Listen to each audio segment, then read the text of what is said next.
Abdurahim akamning qizlari. Lapish. Savol. Xo'sh. Atom bombasi birinchi bo'lib qaysi davlatga tashlangan? Yaponiyaga. Barakalla. Mana shu javobni kutgandim. 5 bahoyasi. Siz Mamaraym akamning qizlari. Shu savolga javob beringchi, qaysi shaharda atom bombasi birinchi tashlangan? Yaponiyaning Hirosima shahriga. Yaxshi. Nechanchi yilda? 1945-yilda. Barakalla. Sizga ham 5. Sizga ham 5. Xo'sh, bular bo'ldi. Yaxshi edi.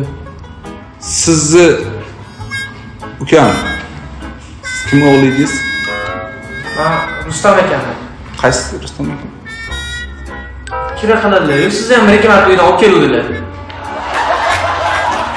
Matizda.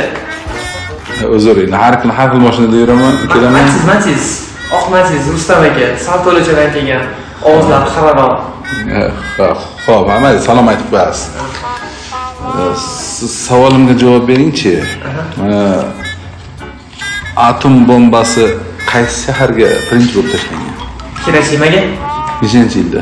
1945-yil. Necha kishi o'lgan? 294 mingta. O'shalarning familiyalarini ayting menga.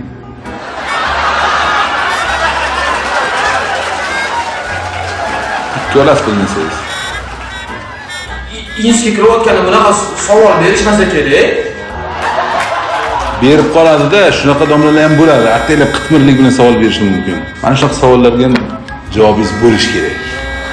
Hali bularning masalasi hal. Bularni otalari bilan ko'rishdim, suhbatlashdim. Bular tayyorlanmasa ham, ular tayyorlanib yotibdi. Yaxshi tayyorlanadi.